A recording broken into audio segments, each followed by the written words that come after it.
The moment Minnie Aldridge pushed open the heavy oak door of the Cimarron Land Office and felt the weight of every man's dismissive gaze land on her like a stone dropped in shallow water, she understood with absolute clarity that the hardest fight of her life had nothing to do with the drought that had cracked her father's fields or the fever that had taken both her parents before she turned 22. It had to do with the simple, infuriating fact that she was a woman standing in a room full of men who had already decided she did not belong there. The year was 1889, and the Oklahoma land rush was 3 weeks away.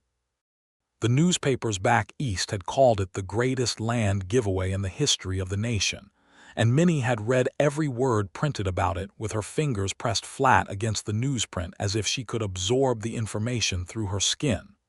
160 acres, free to any citizen who could stake a claim and hold it. Any citizen.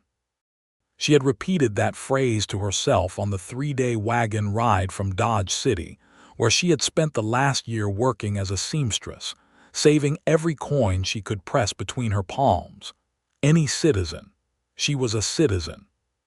She had her father's survey map folded in the breast pocket of her traveling jacket, the one her mother had sewn from navy wool the winter before the fever took her. She had her filing fee in a small leather purse that had been worn smooth at the corners. She had everything she needed. What she had not counted on was the particular brand of invisible that a woman could become when she walked into a government office in 1889. There were 6 men ahead of her in the line, and she had taken her place behind the last of them without complaint, standing straight with her chin level the way her mother had always told her to stand when she wanted to be taken seriously. The office was narrow and low-ceilinged, with a long counter dividing the room in two, and behind the counter sat 2 clerks in identical vests, both with the kind of thin mustaches that men grew when they were trying to look older than they were. The walls were papered with notices and survey maps, and the smell of dust and ink hung heavy in the warm air. One by one, the men ahead of her reached the counter and were attended to with brisk efficiency. Minnie watched and waited and told herself that the clerk nearest to her, the one with round spectacles and ink-stained cuffs, would look up and acknowledge her when her turn came. She was not asking for anything unreasonable. She was not asking for sympathy. She was asking to file a homestead claim, which was exactly what every man in this room was asking to do, and the law said she could do it. The last man ahead of her finished his business and stepped away, and Minnie moved to the counter with her purse and her father's map in hand. The clerk with the spectacles looked directly through her and called out, "Next." She pressed her lips together and said, "That would be me. I would like to file a homestead claim under the Homestead Act for the parcel my father surveyed in." "Next man in line," the clerk said, still not looking at her, already scanning the room behind her. "I am next in line," Minnie said, and her voice came out steadier than she felt. "I have been standing here for the better part of an hour. I have my filing fee and my survey documentation. Women cannot hold a claim," the clerk said, finally landing his eyes on her with the particular flatness of a man who has decided a conversation is already over. "You would need a husband or male guardian to file on your behalf." "That is not correct," Minnie said. "The Homestead Act makes provision for any head of household over the age of 21. I am the head of my household. I am 23 years old. I am a widow." The last word cost her something. She had not been a widow long, only 8 months, and the word still felt strange in her mouth, like a stone she had not finished swallowing. Her husband, Thomas Aldridge, had been thrown from a horse in the autumn and had not survived the week. She had grieved him honestly, and then she had packed what remained of their shared life into a trunk and found work as a seamstress in Dodge City because grief alone did not fill a stomach. "Ma'am," the clerk said, with the tone of a man explaining arithmetic to someone he considered slow, "this office does not process claims filed by women traveling alone. You will need—" She said, "She's next in line." The voice came from somewhere behind her and to the right, unhurried and low, with the particular quality of a man who was not raising his tone, because he did not need to. Minnie turned slightly and found the source of it standing a few feet back. A tall man with his hat in his hands, sun-darkened skin, dark hair that was perhaps a week past needing a cut, and eyes the color of the sky just before a storm decides what it wants to do. He was wearing trail clothes, clean enough but worn, and there was a quality about the way he held himself that suggested he spent most of his time outdoors and had opinions about how things ought to be done. "This is not your business," the clerk said, though his voice had shifted slightly in register. "It became my business when I watched a woman wait in line for an hour and then get told she does not exist," the man said. He stepped forward and came to stand beside Minnie at the counter, not in front of her, not pushing her aside, but beside her as if they had arrived together, which they had not. She stated her legal standing. She stated her age. She stated she is a widow and therefore head of household. Those are the precise qualifications the law requires. You know that. I know that. I suspect the other clerk over there knows that too." The second clerk, who had been studiously pretending to be absorbed in his ledger, looked up briefly and then looked back down. "I do not take instructions from cowboys," the first clerk said, and there was a flush creeping up his neck above his collar. "No," the man agreed pleasantly, "but you do work for the federal government, which has a law on the books that this woman is standing here to use. Now, I have my own claim to file and I am happy to wait my turn. But she was here first, and I would like to see her business concluded before mine. That is not a remarkable request." There was a long pause in which Minnie was acutely aware of the other men in the office watching, and of the clerk's jaw working as he weighed whatever calculation he was performing. She did not look at the man standing beside her. She kept her eyes on the clerk and let the silence settle. The clerk with the spectacles looked down at his ledger. He cleared his throat. "File your documentation," he said to Minnie, without warmth, without an apology, but with the unmistakable capitulation of a man who has run out of arguments and knows it. Minnie placed her father's survey map on the counter with hands that were steady by sheer will, and the filing of her claim, 160 acres of Oklahoma Territory grassland that had been her father's greatest hope and would now be hers, was attended to in the same brisk efficiency that had served every man before her. When it was done, when the receipt was folded and placed in her purse beside the money that was now considerably lighter, Minnie stepped back from the counter and turned to find the man watching her with a careful expression, not quite a smile, something more reserved than that, something that was waiting to see what she would do. "Thank you," she said, because her mother had also taught her that gratitude was not weakness. "You had it well in hand," he said. "I just made some noise." "You made the right kind of noise," she said. He put his hat back on and touched the brim. "Levi Redmond," he said. "Minnie Aldridge," she said.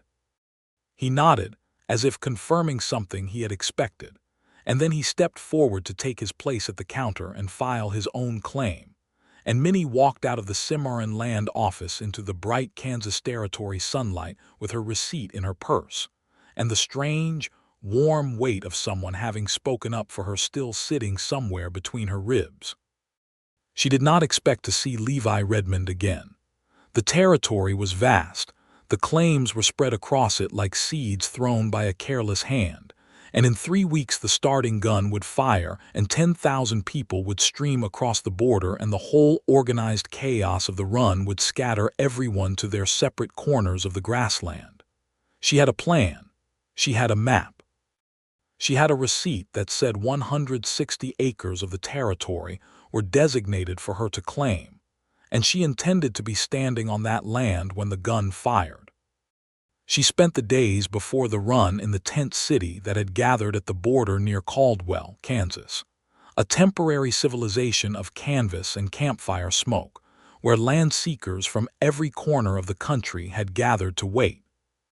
There were families with wagons loaded to the bowing point, single men on horseback with the hungry look of ambition, land speculators in city suits who had no intention of farming a single acre, and scattered among all of them, a smaller number of women, mostly traveling with fathers or brothers or husbands, though not all. Minnie had pitched her tent at the edge of the gathering, near enough to the water barrel to be practical and far enough from the loudest groups of men to sleep without too much disturbance. She had her horse, a steady brown mare she called Hazel, who had been Thomas's horse before she became Minnie's, and she had packed her wagon with the necessities of setting up a homestead: seed, tools, a small wood stove, preserved food, and enough lumber to build a temporary shelter. She had done her research. She knew that the land she had identified on her father's survey map lay near a creek and had good grass, the kind of grass that survived the Oklahoma summer. She knew it would be a hard first year.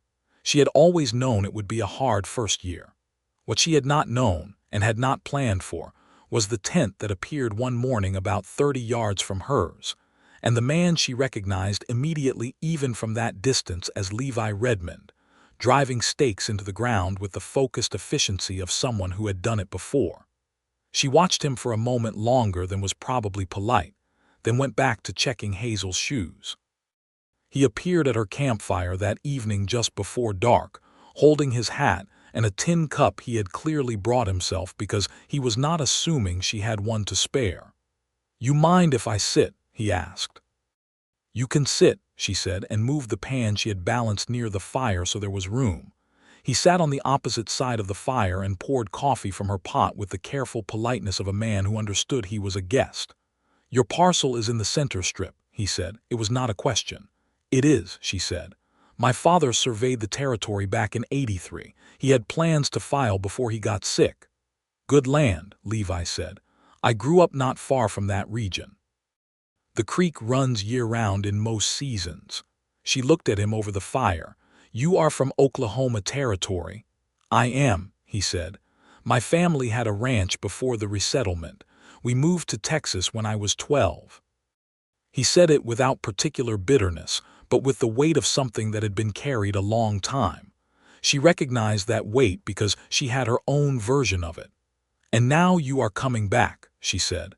"Now I am coming back," he agreed. They sat in silence for a while, which was more comfortable than she expected from a man she had only met once briefly in a land office. The fire crackled, and the camp sounds moved around them: distant voices, a horse nickering, the occasional bang of a hammer, and Minnie found herself studying Levi Redmond's profile in the firelight with the detached observation of a woman who had decided she was not in the business of romantic attachment, and could therefore look at a man without it meaning anything. He had strong features, an honest nose, and the kind of jaw that looked like it had been used for clenching against discomfort more than once. His hands around the tin cup were large and capable, with the calluses of outdoor work. "You rode alone from Dodge City?" he asked. "I did," she said. "I am reasonably handy with a rifle if that is what you are about to inquire." The corner of his mouth moved. "I was not about to inquire that," he said. "I was going to say that the route through the nations can be rough." "It was manageable," she said. "I stayed near the main road." He nodded slowly. "You have done a lot of thinking about this," he observed, not critically, just observationally. "I have had a year to think about it," she said. He did not ask what she meant, and she appreciated that. Men who did not immediately ask for an explanation of a woman's pain were, in her experience, somewhat rare and worth noting. He came back to the campfire the following evening, and the evening after that. The third evening he brought dried venison he had traded for in the camp market, and she had biscuits she had made in her Dutch oven, and they shared both without making a ceremony of it. By the fourth evening, the pattern had established itself with the natural ease of two people who were finding, somewhat to their own surprise, that they fit the same silence. He told her about his ranch in Texas, a modest spread outside of Amarillo where he ran cattle with a hired hand named George who was, by Levi's affectionate description, the most argumentative man alive, and also the best horseman I have ever encountered.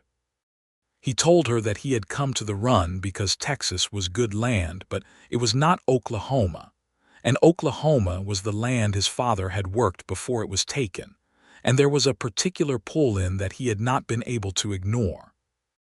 She told him about growing up on her father's farm in Missouri, about learning to read surveys from a father who was a surveyor by trade and a farmer by inclination, about her mother's kitchen and her mother's practicality, and the way that practicality had formed the backbone of Minnie's own character.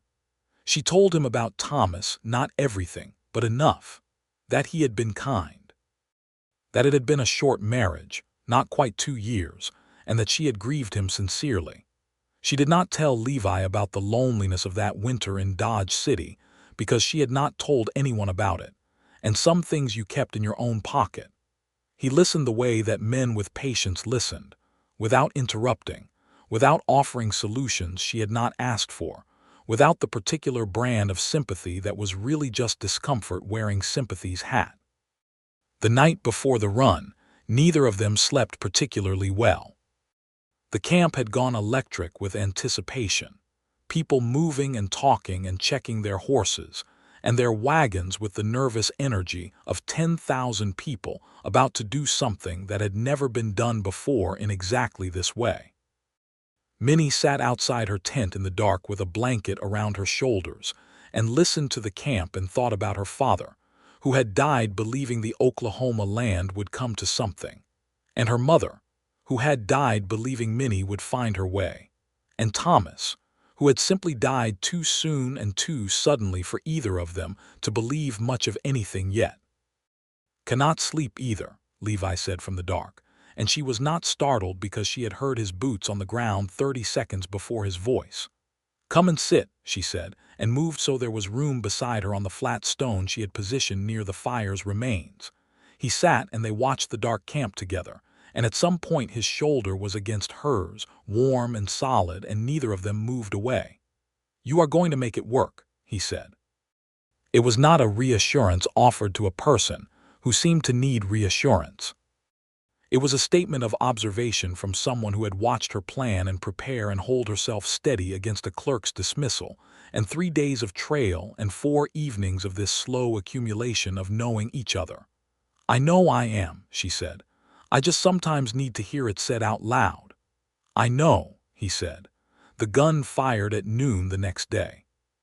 The sound of it cracked across the open territory like a piece of sky breaking, and then everything was movement. 10,000 horses and wagons and bicycles, and people on foot erupting forward in a single roaring wave, the thunder of it vibrating in Minnie's sternum as she pressed her heels into Hazel's sides and urged the mare forward at the pace she had planned, not the panic gallop of someone who had not thought it through, but the measured canter of someone who knew exactly where she was going. The dust was extraordinary. Within minutes the air was so thick with it that she could barely see 10 yards ahead, and the noise, the percussion of hooves and wheels and human voices shouting, was like being inside a drumbeat. She navigated by the compass her father had left her, checking it against the terrain with the calm efficiency of a woman who had been studying this route for 3 weeks, and she rode without stopping for an hour and 40 minutes, until the ground beneath Hazel's hooves changed character in the way she had been watching for flatter, with the particular pale grass that her father's survey noted as characteristic of the creekside parcels. And she pulled the mare up and swung down, and drove her claim stake into the ground with both hands and a hammer she had kept on her saddle where she could reach it fast. She stood up and looked around and found, with a lurch of both triumph and something unexpectedly tender, that she was standing on her father's land, the land he had surveyed and dreamed about and never filed for, the land that was now, by the law and the hammer in her hand and the stake in the earth, hers. There was a rider coming from the south at a measured pace, and when he got close enough she recognized Levi Redmond on a bay horse, his stake already driven into the ground about a mile to her south, his hat pulled low against the dust, riding over to check on her because they had made no agreement about it, but he was the kind of man who did that. He pulled up and looked at her standing by her stake, and the expression on his face when he looked at her was one she tucked away in the same pocket where she kept the good things, the things she returned to when the hard ones pressed too close. "How does it feel?" he asked. "Like something that cannot be taken back," she said. He swung down and stood beside her and looked out at the grass and the sky and the creek line in the middle distance. "That is exactly what it feels like," he agreed. The weeks that followed the run were the hardest Minnie had yet experienced, which was saying something, because she had experienced quite a few hard things. Building a homestead from flat ground was not a romantic undertaking. It was exhausting and physical and relentless, and the Oklahoma summer made it hotter than anything she had anticipated despite having anticipated it quite specifically. She broke ground for a garden, dragged lumber from the temporary settlement that had sprung up 6 miles east, constructed a shelter that was more ambition than architecture in those first weeks but which she improved methodically. And she did all of this while also hauling water, tending Hazel, keeping her preserved food from spoiling in the heat, and managing the 100 small emergencies of frontier living. Levi came over 3 or 4 times a week. He helped with the things that genuinely required 2 pairs of hands, lifting roof beams, sinking corner posts, moving the heavy wood stove from her wagon into the shelter without wrenching anyone's back irreparably. He did not offer to do things she had not asked him to do, and she noticed that specifically because it was a quality she had not always found in men, the ability to be helpful without being presumptuous about what a woman needed help with. In return, she fed him dinner when he was there at that hour, because she cooked for herself anyway and cooking for 2 was not substantially more work. And because the evenings were long and the prairie could be very quiet, and having another human voice in the vicinity of her fire was something she had stopped pretending she did not value. Their nearest neighbors to the north were a family named James Ockafer, a freedman who had come from Virginia with his wife Ruth and their 2 children, a boy of 11 and a girl of 8. James and Ruth were building their own claim with the same focused determination as everyone else on the strip, and Minnie liked them immediately, specifically the quality of Ruth Ockafer's practicality, and the way James had the children doing real work alongside them without making it seem like drudgery. They became friends quickly, the way people became friends on the frontier: necessity and proximity, and the recognition of shared effort. Ruth Ockafer noticed Levi Redmond's frequency of visit within the first 2 weeks and said nothing about it for approximately 4 days, which Minnie later calculated was about as long as Ruth's natural restraint could hold. "That man has been here every other day since the run," Ruth said one afternoon, setting down a basket of early garden cuttings she had brought to share. "He is a neighbor," Minnie said, not looking up from the fence post she was driving. "He is a neighbor who rides a mile out of his way to look at your fence posts," Ruth said. Minnie kept driving the post. "Minnie," Ruth said, with the patient inflection of a woman who was about to say something direct. "I know," Minnie said. "Do you?" Minnie set down the mallet. She wiped the back of her hand across her forehead and looked out at the grassland, where the midday heat was making the horizon shimmer. "I lost Thomas 8 months ago," she said. "I know you did," Ruth said, "and I am not suggesting you forget him. I am suggesting that the man who drives a mile out of his way to help you lift a roof beam looks at you the way my James looks at me, and I would know." Minnie picked the mallet back up. "I will think about it," she said. "You already are thinking about it," Ruth said, with the serenity of someone who has won an argument without raising her voice. The thing was, and Minnie knew it even while she was telling herself she was not thinking about it, Levi Redmond was becoming important to her in the way that things became important before you realized it was happening. It was not a dramatic feeling. It was not the quick, bright flare of the infatuation she had felt at 17 when she had been sure for approximately 3 months that a boy named William Greer was the most interesting person in the world. It was something quieter and more persistent, the way water found its way into stone, not with force, but with the patient regularity of always being there. She noticed when she heard his horse coming. She noticed the particular satisfaction of his expression when something she had built was done right. She noticed that he remembered things she had mentioned in passing, that she preferred her coffee strong, that she was worried about the garden during the dry weeks, that she found the particular loneliness of a Sunday afternoon harder than any other time, though she had only said that once and briefly. She also noticed that he was careful. He was careful in the way that a man was careful when he knew something mattered to him and did not want to press it before it was ready. He did not touch her carelessly. He did not speak of the future in ways that assumed things about her participation in it. He kept a respectful distance that she had never asked for explicitly, and that he maintained as if he understood without being told. She was sitting on her porch, a modest structure, 2 boards and a post on each side. Barely enough to call a porch, but she had built it herself and was proud of it, one evening in July, watching the sky go through its nightly ceremony of color, when she heard his horse and felt the particular settling in herself that she always felt when he arrived, and that she had stopped pretending not to notice. He tied the bay at the post and came to lean against the porch railing instead of sitting, which was his custom when he was thinking about something. She waited. "I want to say something to you," he said, "and I want to be clear before I say it that you are under no obligation to respond to it in any particular way." "All right," she said. He looked at the sunset instead of her, which she understood as the action of a man who needed the room that not being watched directly sometimes gave you. "I have not been easy in my life," he said. "I am not a man who has a great deal of natural ease. I do not say the right thing at the right moment most of the time. I am better with horses than with words, which my mother used to say made me suitable for work but not for company." He paused. She meant it affectionately. "I believe you," Minnie said. "I have been keeping my own company for a long time," he said. "By preference and also by circumstance. There has not been anyone." He said it with the slight halting quality of a man for whom this admission costs something. "Until I walked into a land office in Cimarron and watched a woman stand up to a government clerk with her chin level and her hands steady, and I thought." He stopped. "What did you think?" Minnie asked, and her voice was very quiet. "I thought that was someone worth knowing," he said. He finally looked at her, and the quality of his gaze was something she felt in the bones of her face.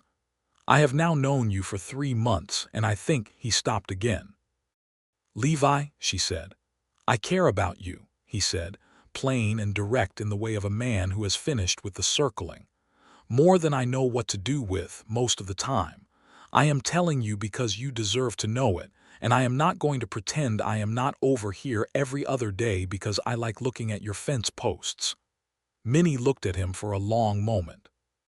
The sky behind him was going from orange to a deep, bruised purple, and the grassland was going still in the way it went still at dusk, that particular prairie quiet that she had come to love.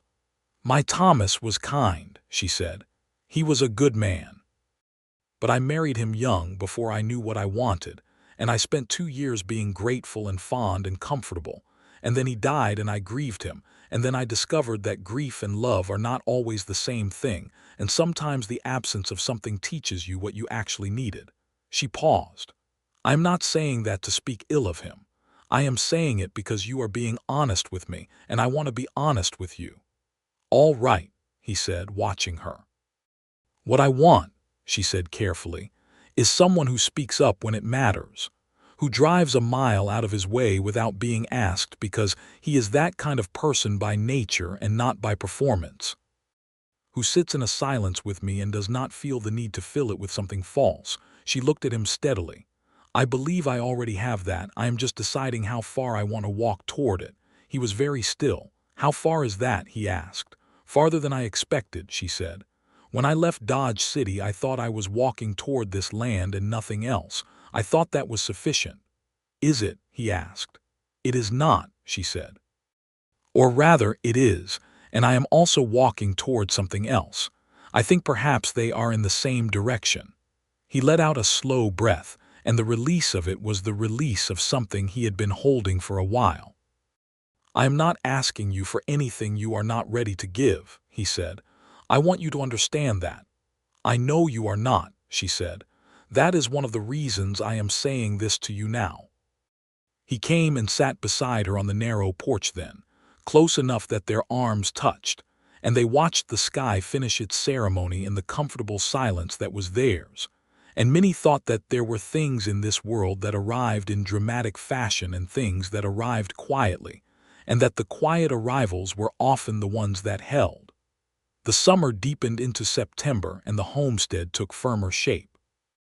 The shelter became a proper cabin, small but solid, with a real roof and a chimney that drew well and a door that hung correctly, which Levi had helped her shim and rehang 3 times until it was right and had been patient about all 3 times. The garden was more successful than she had dared hope. The creekside soil was rich, and she had planted with her father's knowledge of what grew in this climate, and the harvest, though modest, was real. She and Levi were together in the way of 2 people who had decided to be together, without yet having formalized it in any of the ways the world recognized, which Minnie was aware was not a sustainable arrangement on the frontier, where people noticed things and talked about them and drew their own conclusions. She was not naive about the social architecture of a settling community. It was being built around them in real time, the same way the physical structures were being built, and the social norms being established in these new towns were often more rigid than the ones they had left, because new communities frequently clung to convention as a source of stability. She thought about this practically the way she thought about most things, and she arrived at a conclusion over the course of a week without saying anything about it to Levi. And then one morning when he came over to help repair a section of fence that a windstorm had pushed inward, she handed him a coffee cup and said, "I think you should ask me to marry you." He took the cup. He looked at her. He said, "All right. That is all you are going to say?" "No," he said. He set the cup down on the fence post and turned to face her fully, and his expression had the quality of something he had been carrying toward her for a long time and was ready to finally put down. "Minnie Aldridge," he said, "will you marry me?" It was not a question exactly, or rather it was a question that already knew it was welcome, and she appreciated that. "Yes," she said, "I will." He took her hand and held it without theatrics, and that handhold was the most natural thing she could remember feeling in a long time, his fingers warm around hers and steady. "When?" he asked. "Before winter," she said. "There is a traveling minister who comes through the settlement near the Acafer claim. Ruth told me he comes in October." "October then," he said. "October," she agreed and picked up her fence-mending tools. They were married on the 5th of October, 1889, on the open grass between Minnie's cabin and the creek, with Ruth and James Acafer as witnesses, and the Acafor's 2 children present in their Sunday clothes. And the minister was a small, energetic man named Reverend Parks, who conducted the ceremony with genuine enthusiasm and a great deal of scriptural flourish that Minnie found unexpectedly moving. She wore her navy wool jacket, her mother's jacket, the one she had worn into the Cimarron land office over a clean white shirt, because it was the finest thing she owned, and also because wearing it felt like her mother's hand on her shoulder. Levi wore his good boots and a vest she had not seen before, dark brown, which she later discovered he had traded 3 days' work to a tailor in the settlement to acquire, because he wanted to wear something new for the occasion. When Reverend Parks pronounced them married, Levi looked at her with the storm before it decides sky eyes that she had catalogued in her memory since the first evening he had appeared at her campfire, and he kissed her with a gentleness that was nothing like timidity. It was the gentleness of someone who understood that certain things were worth taking carefully. Ruth cried. James Acafer shook Levi's hand and then pulled him into a brief embrace, which neither man made any comment about afterward, and the children had a cake that Ruth had somehow produced from the contents of her kitchen that was made with dried fruit and molasses, and was one of the best things Minnie had eaten since leaving Dodge City. They moved Levi's belongings to Minnie's cabin that afternoon, because Minnie's cabin was the better built of the 2, and Levi had said this without any apparent wounded pride, which she appreciated as further confirmation that she had made a sound decision. His belongings were not numerous: a trunk of clothing, his tools, his bedroll, a rifle, a pistol, a box of books that surprised her, and a framed photograph she did not ask about until that evening when she found it unwrapped from its cloth and saw that it was a photograph of a man and woman and a small boy, taken in the formal style of a studio portrait. "My mother and father," he said, coming to stand beside her. "And me when I was about 7, before the resettlement." He took the photograph and looked at it for a moment with the steady regard of someone who has made peace with something without pretending it does not ache. He was a good man. He worked that land for 12 years. "I know," she said, though she had not known the details. She meant that she understood the specific texture of that kind of loss, the kind that was not just death but displacement, the theft of something more than a body. He set the photograph on the shelf she had built along the east wall, and she thought it looked exactly right there, between her mother's small Bible and her father's compass. The first winter on the homestead was fierce. The Oklahoma winters of the late 1880s had a quality of determination that the summer heat did not quite prepare you for. And there were weeks in January and February of 1890 when the wind came off the flat land with a ferocity that shook the cabin walls, and Minnie was grateful for every joint she and Levi had reinforced, every gap they had chinked, every cord of wood they had stacked before the temperature dropped. But the cabin held. It was warm inside because they had built it to be warm, and the small stove threw good heat, and they spent those winter evenings by lamplight with a practical division of tasks. Levi worked leather and maintained the tools. Minnie sewed and mended and read aloud from the small collection of books they had combined between them, which included a surveying manual she read with genuine interest, 2 novels of rather modest literary quality but considerable entertainment value, a collection of poetry she returned to often, and 3 agricultural texts that they both consulted regularly with the serious attention of people whose livelihood depended on understanding what they said. She read to him in the evenings and he listened with his hands busy, and sometimes he would ask her to read something again, and sometimes he would say nothing, just nod, and those evenings were among the ones she stored in the good pocket alongside the others she kept there.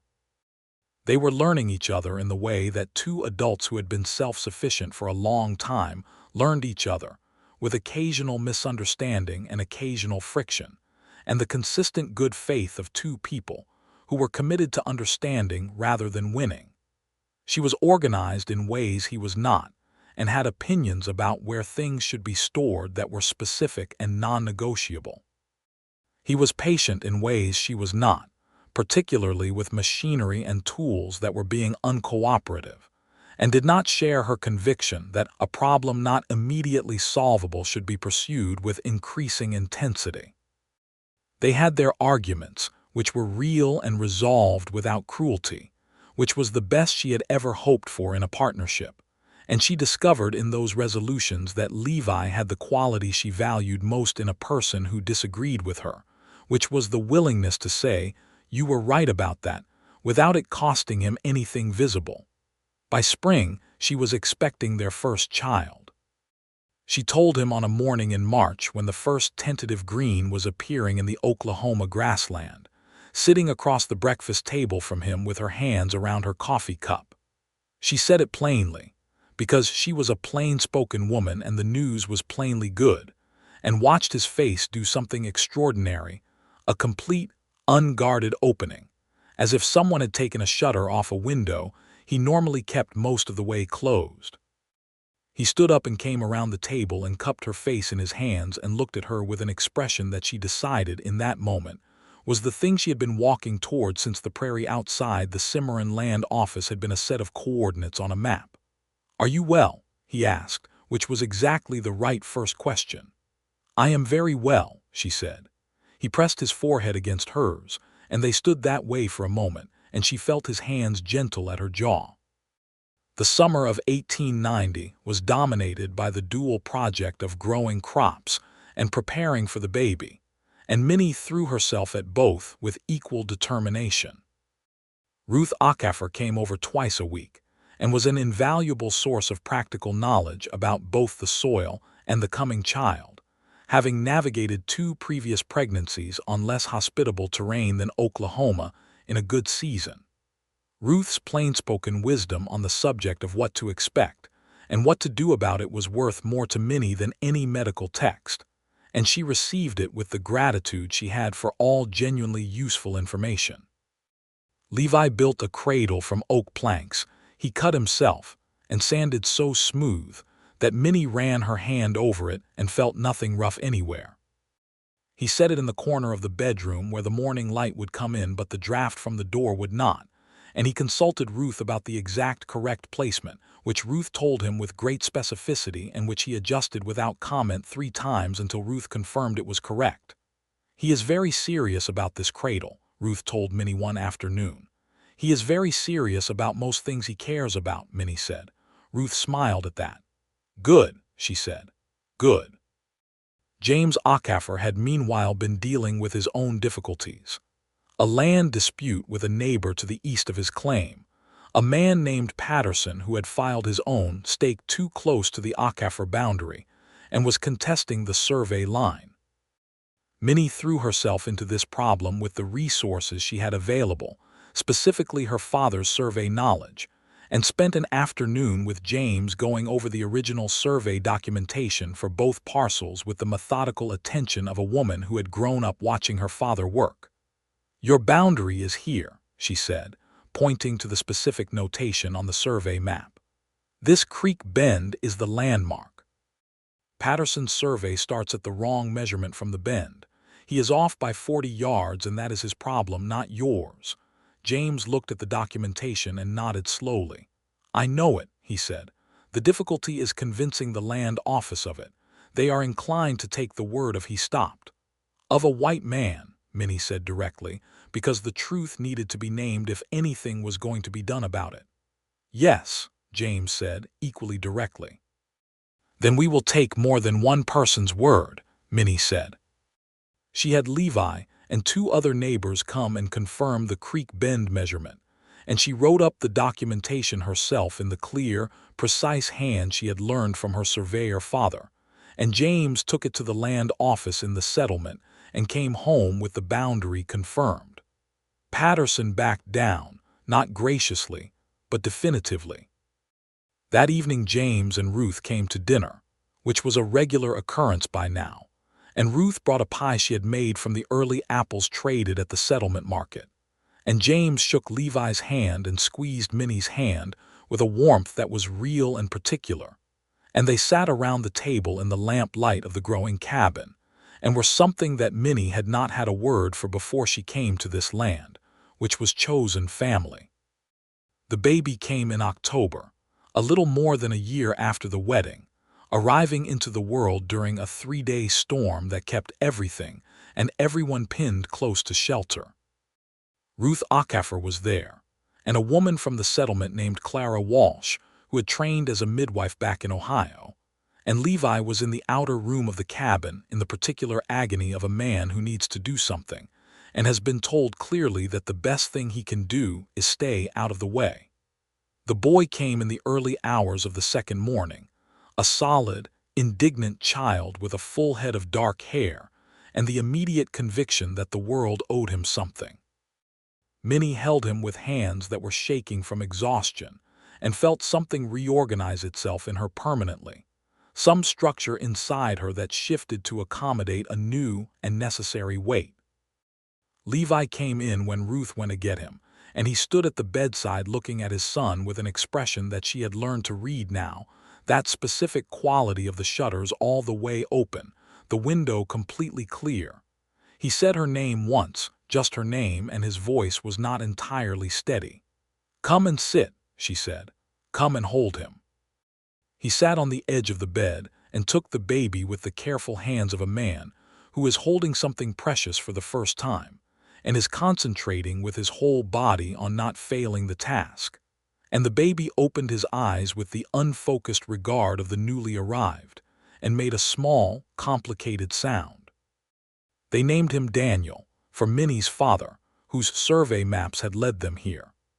Daniel Redmond was a loud and determined infant who grew into a loud and determined toddler with his mother's organizational opinions and his father's patience in selective application, which was to say he was patient about things he had decided were worth patience and impatient about everything else.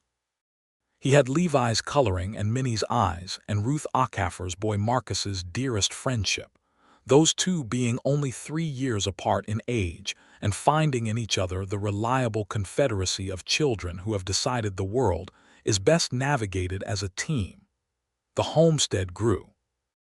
Levi added 2 rooms to the cabin in the spring of 1891, and then a proper porch that wrapped around 2 sides of the house, which Minnie considered one of the finest things that had been built on the property, and sat on every evening she could manage. They had acquired 2 more horses, a milk cow, a small flock of chickens, and a dog of indeterminate breed and absolute personality that Daniel called Biscuit, and that had assumed authority over the yard with the confidence of one who has never doubted her rightful place. The cattle Levi had begun acquiring in small numbers were a second enterprise, and he had a talent for it, a patient, intuitive understanding of animal husbandry that translated well to the Oklahoma grassland, and by 1892 they had 40 head and a practical working ranch alongside the homestead. It was not the wealth of the great ranchers, but it was a solid, growing thing, and it was theirs. Minnie filed her own additional documentation at the land office in the settlement.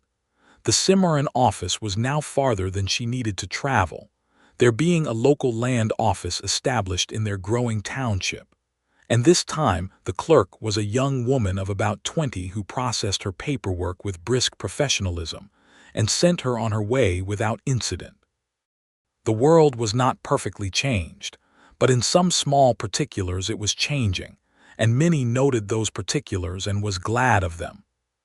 She thought sometimes about the Cimarron land office and the clerk with the spectacles and the particular sensation of being looked through as if she were not standing there, and she thought about the voice behind her that had said, without heat, without drama, simply and specifically, "She said she's next in line." She thought about how small that action was in the ledger of the world's grand events, and how large it had been in the ledger of that specific morning, which had led, through a series of steps as logical and unlikely as any she could have predicted, to a cabin on a creekside claim in Oklahoma territory with a child who had her eyes and her father's name and a husband who had never once, in all the time she had known him, looked through her. There was an afternoon in the summer of 1892 when she was sitting on the wraparound porch with a mending basket in her lap and Daniel asleep inside, and the land spread out before her in the full gold of a July afternoon, and Levi came around the side of the house from the barn and saw her sitting there and stopped, just for a moment, just long enough for her to catch the expression on his face before he knew she was watching. And what she saw on his face was the same thing she felt in her own chest when she looked at this land, at this life, the particular richness of a thing that has been worked for and earned and found good. He came and sat beside her on the porch and did not say anything, and she went back to her mending, and the afternoon moved around them in its unhurried July way. "You are happy," she said, not as a question. "I'm the happiest I have ever been," he said, with the directness that she had loved in him since the first evening at the campfire, that quality of saying what was true without ornamentation. She set down the mending and leaned her head against his shoulder, and his arm came around her, and Biscuit the dog came around the corner and flopped down at their feet with the satisfied air of a creature whose world is in order, and the grassland went on and on toward the horizon in every direction, and it was theirs. The second baby came in the spring of 1893, a girl this time, arriving with considerably less drama than Daniel had, appearing in the world at a reasonable hour with what Clara Walsh declared to be remarkable efficiency, as if she had decided to be cooperative purely to distinguish herself from her brother. They named her Eliza, for Levi's mother, and Daniel, now 3 years old, inspected his sister with the serious scientific detachment of a child performing a significant evaluation, and declared her acceptable, which Levi said was high praise from Daniel, and Minnie confirmed was probably true. Levi Redmond was, from the beginning, her own particular self quieter than Daniel by nature, but no less opinionated, with a quality of watchful attention that reminded Minnie of someone she eventually realized was Levi. She watched the world with the predeciding eyes, the storm that hasn't chosen yet eyes, and Minnie found this deeply charming and told Levi so, and he looked at his daughter with the open-shuttered expression and said, "She is going to be formidable." "I certainly hope so," Minnie said. The township was growing around them, the settlement that had been a cluster of tents in 1889 having become by 1893 a proper town with a general store, a post office, a schoolhouse, and 2 churches.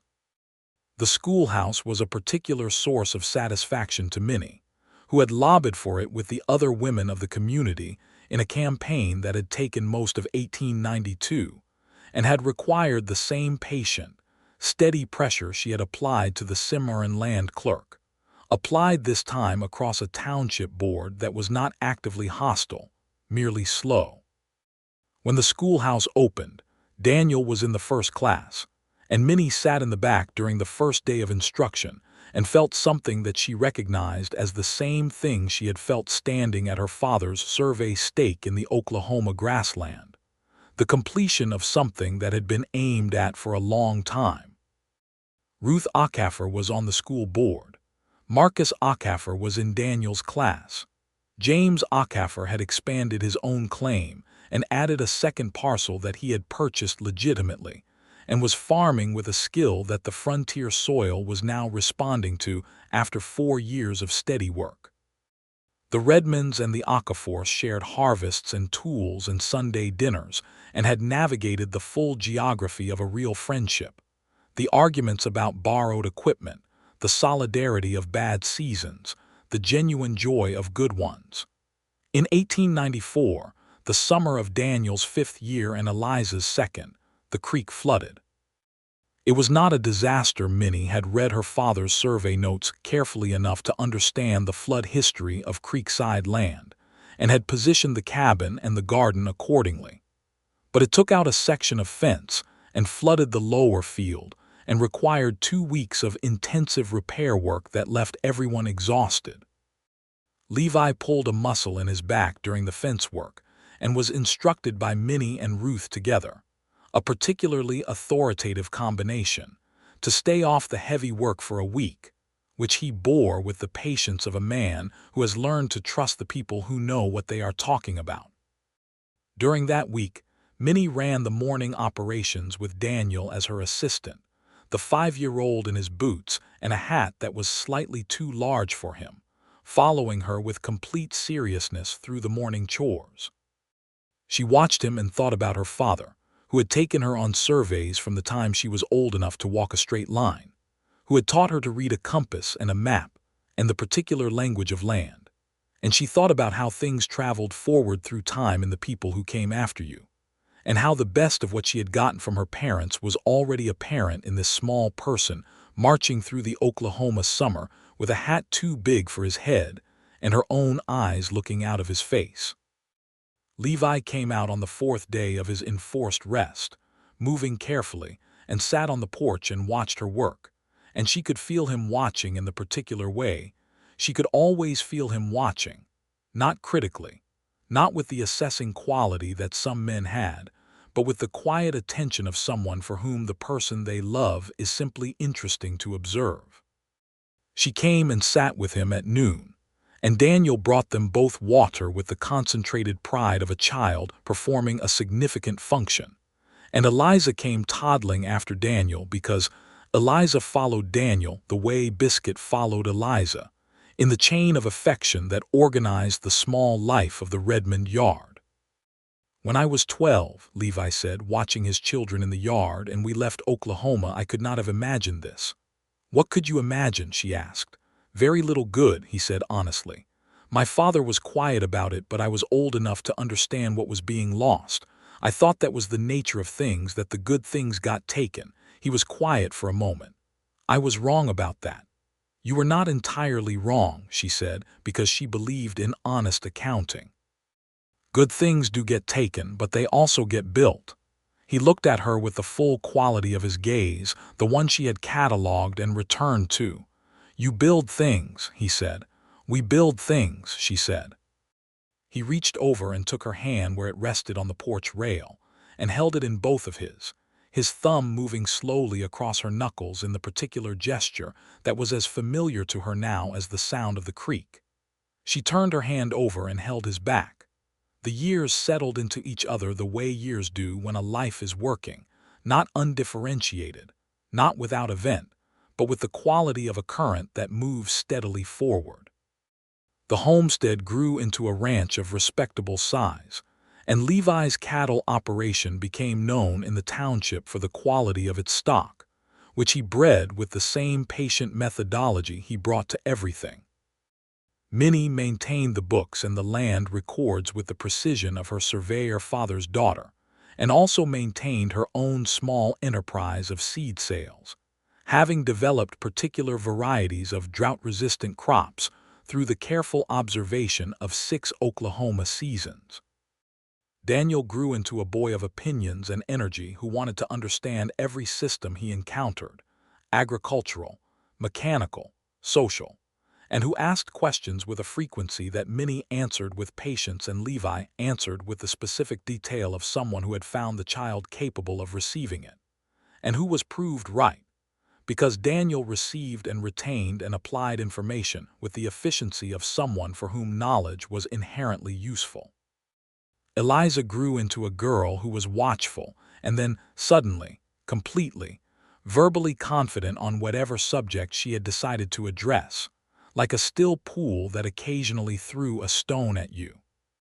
She had her mother's directness and her father's sense of when to use it, which was a combination that Ruth Acaffer predicted would be remarkable, and that Minnie considered with equal parts pride and private sympathy for anyone who eventually found themselves on the other side of Eliza Redmond's decided opinion.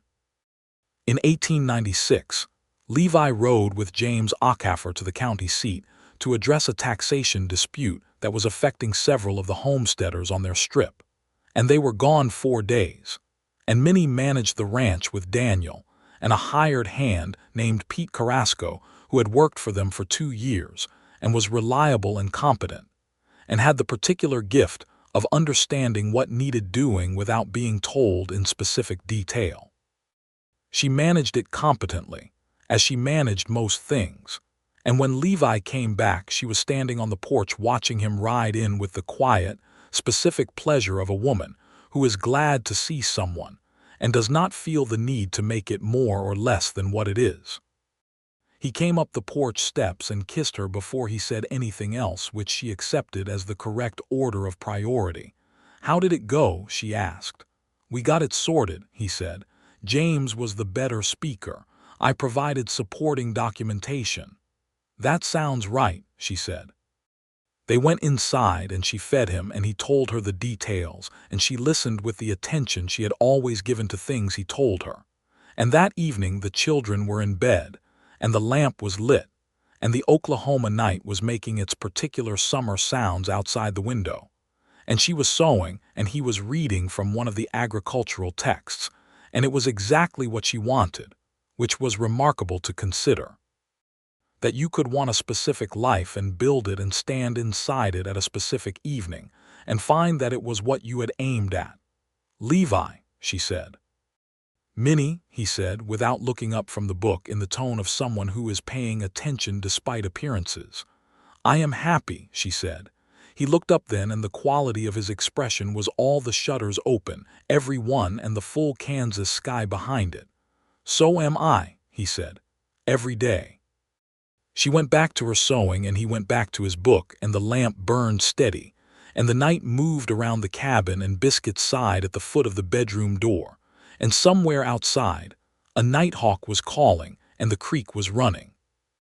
In 1897, Daniel Redmond was 8 years old and could ride, survey a straight fence line, and read at a level that his schoolteacher Miss Hutchins described as significantly advanced for his age. He had his mother's practical intelligence and his father's physical capability and the combined stubbornness of both, which presented occasionally as a management challenge and consistently as an asset. He had also decided, after considerable deliberation, that he intended to be a surveyor, which he announced at the supper table one evening, with the settled conviction of someone issuing a statement of established fact rather than a declaration of intention. Levi looked at Minnie. Minnie looked at Levi. "Your grandfather was a surveyor," Minnie said. "I know," Daniel said. "He had maps. Can I use grandfather's compass?" "You may borrow grandfather's compass," Minnie said, "when you have learned to maintain it properly." "When can I learn that?" "Tomorrow morning," she said. He nodded, satisfied, and went back to his supper. And Levi caught Minnie's eye over the table, and the expression they shared was the shorthand of 7 years of marriage, the specific language of two people who know each other well enough to have a whole conversation with a look. Eliza, at 4, was less interested in surveying than in the milk cow, whom she had named Dorothea against all practical cattle naming convention, and to whom she had attributed a complex emotional interior life. She reported on Dorothea's states of mind with the serious conviction of an interpreter, and while no one in the household was entirely prepared to argue with her conclusions, Pete Carrasco had been observed on more than one occasion having what appeared to be a thoughtful conversation with the cow, which suggested Eliza's influence was broad. The summer of 1898 brought a particularly dry stretch in July and August that tested the Oklahoma homesteads hard. The creek dropped, the grass went brown early, and there were 3 weeks in August where the heat was something close to punishing, the kind of heat that sat on everything and did not lift even after dark. They lost 2 head of cattle and the fall garden was poor. It was the kind of season that reminded you that the land was in partnership with you but not subordinate to you, that it had its own terms. The community gathered around the difficulty in the way that communities did in those years, because survival on the frontier was a collective project even for the most independent-minded among them. Minnie organized a sharing arrangement for the remaining good water from the deep wells, and Levi rode point on the cattle management strategy for the strip, coordinating with 3 neighboring ranchers about where to graze to give the land the best chance of recovering. And the Okaforce and the Redmonds shared stores through August and September without keeping close account of who owed what to whom. By October the rains came back and the land began to recover, and they gathered on the Okafor property for a harvest dinner that was a celebration of survival as much as harvest, with 3 families and their children and Pete Carrasco and Clara Walsh the midwife, who had become a fixture of their community in her own right, and the evening was loud and warm, and the food was the accumulated effort of hands that had worked the same soil and the same season. Ruth Okafor made a speech. It was short in Ruth's way. Ruth believed in saying what needed to be said and not what did not. She said that they had built something here, all of them together, and that the things built together held better than the things built alone, and that she was grateful for this table and these people. And she looked at Minnie when she said it in the way of a woman crediting something specific. Minnie raised her cup and said, "To this table," and everyone did, and Daniel, who was 9 and had decided he was old enough to have a real cup, and had been given a very mild cider on the condition of not making it a source of theater, raised his cup with the adult seriousness he applied to any occasion he had decided was significant. After dinner, when the children were in various states of drowsy collapse and the adults were sitting in the cooler evening with their coffee, James Okafor leaned back in his chair and looked up at the Oklahoma sky and said, quietly, that he had not believed he would have this. He said it simply, with the candor that long friendship allowed. He said that he had believed in working for it and in fighting for it, but he had not, in his private self, always believed it would come. And Levi said, with equal candor and without minimizing the truth of what James was saying, Neither did I. Minnie looked at her husband in the firelight and thought about the 12-year-old boy who had watched his family leave Oklahoma and had carried that leaving for 20-something years until the land opened again, and he had walked back into it.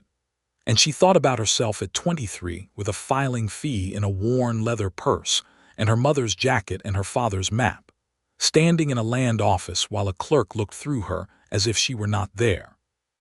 And she thought about what it meant that they were both here now, on this ground with these people, with these children asleep under the stars. She reached over and put her hand on Levi's knee and felt his hand cover hers without pause, without looking, the reflex of 7 years and counting. The years continued forward, as years do, and the Redmond homestead became the Redmond Ranch, its reputation solidifying in the county alongside the reputation of its occupants. Levi was known as a man of straightforward dealing and excellent stock, and Minnie was known, variously, depending on who was speaking, as the woman who had filed her own land claim in the run, as the woman who had sorted out the Aquifer boundary dispute, as the woman who had organized the water sharing in the dry summer of '98, and in certain circles she was known as a woman worth listening to. Which was the reputation she had been building since she was old enough to understand that some people got listened to, and some people had to build the condition of their own being heard. Daniel attended the township school through every year of his education, and then, at 15, began his formal training in surveying under the county surveyor, a thorough man named Abbott who recognized in Daniel's facility with the compass and the level and the mathematical language of land a genuine aptitude, and who treated him accordingly, with the respect due to competence regardless of its age. Minnie watched this arrangement with a satisfaction that was both maternal and something older than maternal, the satisfaction of a teacher watching knowledge travel forward. Eliza, at 12 and 13, was fierce and funny, and had decided that the world of plants was more interesting than any other world available to her, specifically the medical and agricultural applications thereof. She had begun a garden that was distinct from her mother's household garden, which she referred to as her experimental garden, and which she managed with the methodical record-keeping she had absorbed from watching Minnie manage the ranch books, applying it to the study of which plants grew well together, which soil conditions produced the best results, and which of the native plants had the properties that the women of the settlement used medicinally. Clara Walsh had taken an interest in Eliza's project and was sharing what knowledge she had of medicinal plants, and Ruth Aquifer, who had brought her own considerable knowledge of plants from Virginia, contributed to this education with the generous authority of a woman who believed that knowledge was not diminished by being shared. In 1901, Levi turned 40 and Minnie turned 42, and the occasion was marked by a dinner that Daniel and Eliza prepared themselves with varying degrees of culinary success, Daniel's bread being excellent in a way that surprised everyone including Daniel, and Eliza's attempt at a roast chicken being distinguished by her having very strong opinions about the correct method that turned out to be partially but not entirely correct.